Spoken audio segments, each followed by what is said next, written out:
Aku mau nanya lagi nih dok, eh ada rutinitas tertentu nggak sih dok yang perlu dilakukan atau ada hal-hal yang harus kita hindari supaya wajah kita tidak kusam? Kembali bahwa kalau kulit kusam tadi kan kita dipengaruhi oleh dua hal, faktor eksternal dan faktor internal. Faktor eksternal tadi ya matahari ya. Jadi ada beberapa teman yang punya hobi aktivitas outdoor, apalagi waktu zaman pandemi kemarin kan lagi pada hobi naik sepeda. Tentu kita harus pahami bahwa paparan matahari terhadap kulit yang tidak dilindungi akan menyebabkan kulit menjadi lebih kusam. Jadi tentu menggunakan pelindung dari matahari, mengurangi aktivitas berlebihan di luar ruangan, itu akan menjaga kulit supaya lebih baik. Tetapi bukan berarti aktivitas terlalu banyak di dalam ruangan juga baik, ya kan? Karena kita tahu bahwa kulit kita ini juga butuh vitamin D kan. Nah, vitamin D itu hanya bisa didapat dari matahari. Nah, terus selain faktor eksternal, faktor internal itu juga penting. Kalau ada beberapa banyak penelitian yang menyebutkan kalau orang banyak makan sayur itu ternyata kulitnya jauh lebih bagus loh daripada orang yang nggak makan sayur. Dan itu udah banyak risetnya. Contohnya pada penelitian orang-orang Okinawa ya yang di Jepang. Kenapa mereka usianya lanjut tetapi kok kulitnya bagus, ya kan?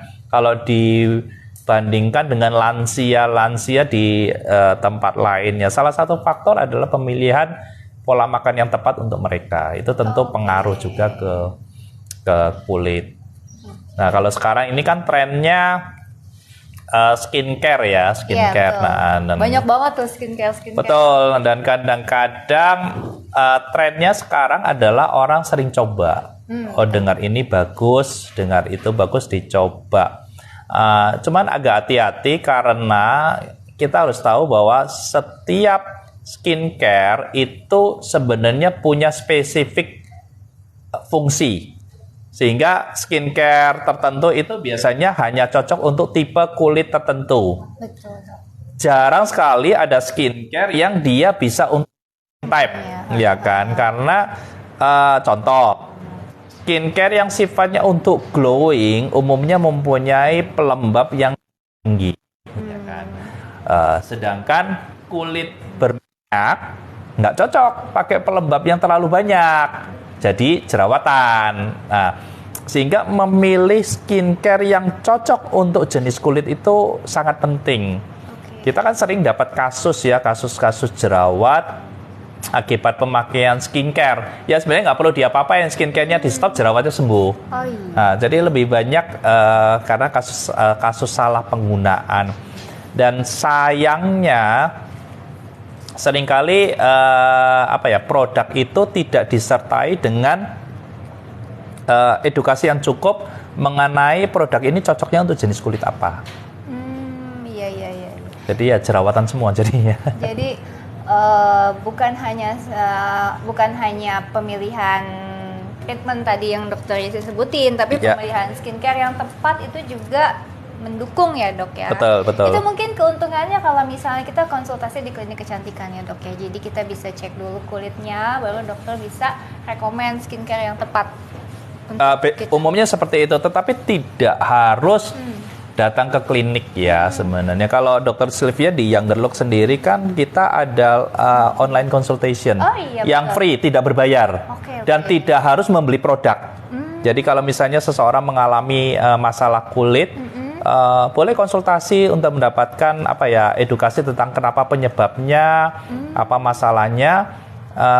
Sebenarnya ini lebih ke layanan untuk memberikan edukasi aja ya. Jadi tidak ada keharusan harus beli produk, harus membayar jasa dokter. Enggak, ini sebenarnya kan bentuk layanan dari Younger Looks yang udah kita lakukan 2 tahun terakhir ya. Jadi ada layanan consultation untuk semua masalah kulit. Karena dengan sekarang ini kan teknologi udah berkembang ya, orang nggak harus spend time untuk datang ke suatu klinik. Betul. Jadi apalagi kalau beberapa kelainan kulit kan kita bisa analisa dan mendiagnosa hanya dari foto atau video. Jadi teman-teman boleh konsultasi dengan dokter-dokter di Younger Looks free, tidak dipungut biaya apapun, dan boleh bertanya tentang masalah kulit apapun tanpa keharusan harus membeli produk. Karena ini sebenarnya ditujukan lebih ke arah untuk memberikan edukasi dan memberikan pelayanan aja sih sebenarnya ke orang-orang supaya yang agak sulit mendapatkan akses ke suatu klinik itu menjadi lebih mudah buat mereka. Betul dok. Karena kan nggak semua orang kan tinggalnya di kota besar. Betul. Yang dikit-dikit klinik gitu. Iya, kan ada beberapa juga teman-teman yang di daerah yang misalnya dia konsultasi, anak saya habis digigit serangga nih, bentol kayak gini nih, enaknya aku kasih salep apa gitu kan ya. Okay. Kalau kita lihat diagnosanya kita tinggal bilang aja, pakai salep ini beli di apotek terdekat. Gitu kan, jadi memudahkan buat mereka untuk untuk mendapatkan bantuan gitu loh. Menarik banget tuh teman-teman yang mau curhat atau konsultasi mengenai masalah kulitnya, boleh loh kontak customer service-nya beauty assistant-nya kita di Younger Looks, mau konsultasi lewat untuk kulit glowing atau kulit bermasalah dengan jerawat atau bermasalah dengan skincare atau digigit serangga tapi nggak sembuh-sembuh juga boleh ya dok ya. Atau kulitnya kok kering gatel, pakai apa ya?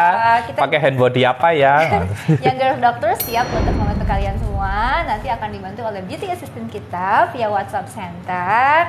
Tidak dipungut biaya, tenang aja. Hanya seputar kesehatan boleh ya Dokter Sylvia? Boleh, yang nggak boleh mungkin ini kali ya dok ya, curcol. Kalau curcol ya. Sangat selingkuh, kita nggak punya solusinya loh. Sangat selingkuh soalnya atau lagi bokek tengah bulan itu belum ada solusinya. Belum ada solusinya. Tapi kalau kesehatan secara umum kayak misalnya kadang-kadang kan estetik itu related sama kesehatan juga ya dok. Betul. Kusam misalnya gimana dok? Ya betul, tentang kesehatan kan kita misalnya nih ada orang dengan diabetes yang gulanya tidak terkontrol, perhatiin nih kulitnya pasti kusam. Ya kan, kalau kusamnya kayak gitu mau pakai skincare sebanyak apapun, mau di laser kemana apapun kan nggak maksimal. Yang paling bagus ya kontrol kadar gulanya kan. Betul. Kulit adalah representatif dari kondisi di dalam tubuh dan itu kan pasti berhubungan. Terus beberapa pasien yang mengalami gejala long COVID, lucu bahwa pasien yang mengalami long COVID ternyata lebih mudah dijumpai mereka mengalami gangguan kulit juga, entah kulit lebih gampang gatel, kering, lebih sensitif. Tidak semua, tetapi cukup banyak dijumpai case-nya. Ya karena kulit memang berhubungan dengan sistem kekebalan tubuh juga kan. Kalau misalnya kelainan kulit karena COVID itu solusinya gimana tuh dok? Tentu tergantung kasus yang dihadapi apa dulu. Kalau misalnya dia hanya gatal ringan, ya bisa dibantu dengan pemberian obat-obat anti gatal aja sih, obat luar. Kalau misalnya kulitnya menjadi terlalu kering, ya bisa dibantu dengan memberikan pelembab. Kembali lagi base dari case-nya apa. Oh, I see. Oke. Ini menjelang waktunya udah mau habis, satu pertanyaan terakhir ya dok. Kalau Dr. Yasin sendiri supaya wajahnya selalu glowing seperti ini, glowing kan guys? Rahasianya apa dok? Karena basically kan saya dokter anti-aging. Dari dokter anti-aging kan kita semua dididik dari dulu itu agak hati-hati terhadap perubahan pola hidup yang kurang sehat ya kan. Jadi agak fokus ke memilih nih jenis makanannya. Dulu waktu awal-awal ilmu anti-aging itu berkembang, kita udah diwanti-wanti tentang hati-hati dalam mengkonsumsi makanan yang tinggi gula. Waktu itu konsep ini belum terlalu dikenal dan diikutin. Tetapi sekarang ini kalau kita lihat orang udah mulai aware ya tentang mengurangi konsumsi gula kan. Banyak praktisi kesehatan segala macam juga mulai menasehati atau mewanti-wanti hati-hati kurangi konsumsi gula yang berlebihan. Selain mengurangi konsumsi gula, tentu pola istirahat ya. Kapan kita tidur, kapan kita kerja, kapan kita olahraga itu harus di manage lumayan baik lah. Memang ini challenge juga karena nggak gampang, apalagi kalau kita yang sibuk. Kadang-kadang jam tidurnya agak berkurang ya, tetapi tentu itu pengaruh ke kondisi kulit dalam jangka panjang. Terus memilih makanan juga, ya kan, makanan yang tinggi tinggi olahan ya, makanan olahan yang proses food ya betul, itu tentu juga pengaruh. Tapi memang sekarang akhir-akhir ini berkat teknologi, banyak video di YouTube, di TikTok itu kan banyak edukator kesehatan yang membagikan beberapa ilmu dan itu cukup bermanfaat betul.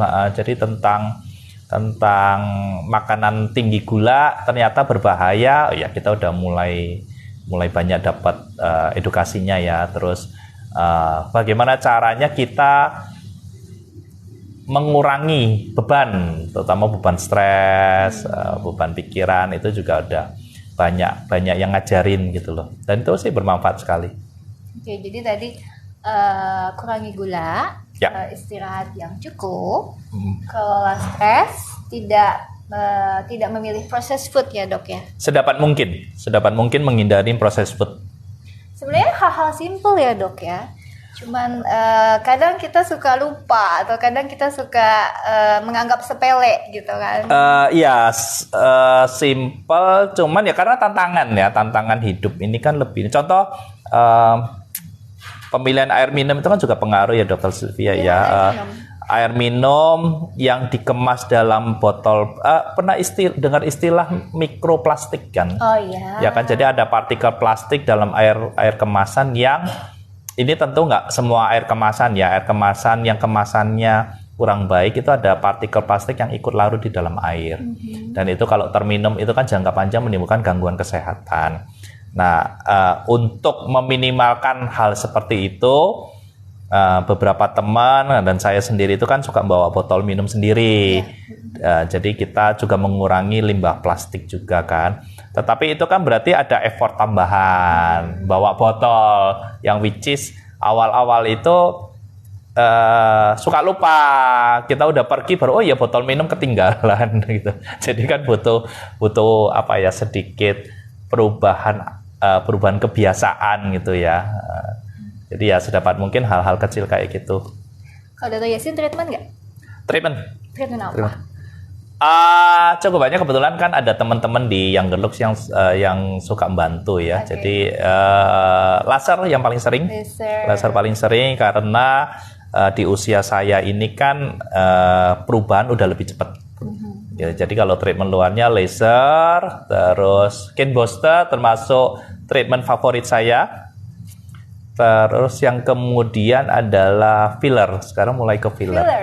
Ya, filler karena kita tahu seiring bertambah usia bentuk tengkorak kita ini kan berubah. Betul. Ya kan, kalau tambah usia itu kan tengkorak berubah, di mana rahang kita mulai lebih kecil, dahi kita mulai lebih memendek, jadi wajah itu jadi lebih bulat. Dan bagaimana mempertahankan proporsinya, saat ini saya melakukan pendekatan melalui filler. Jadi ya untuk bikin supaya lebih proporsional lah, yang dagunya tadinya udah mulai mendek agak normal lagi. Itu kayaknya menarik buat next topik ya dok ya. Okay. Untuk face design with filler dan lain-lain. Yeah. Gitu. boleh. Thank you so much udah join live TikTok hari ini. Jangan lupa kalau misalnya TikToknya bermanfaat, dikasih love ya, supaya kita nanti semangat bikin live TikTok lagi berdua ya dok ya. Oke. Atau nanti ada Younger Doctor lagi yang siap untuk sharing ilmu.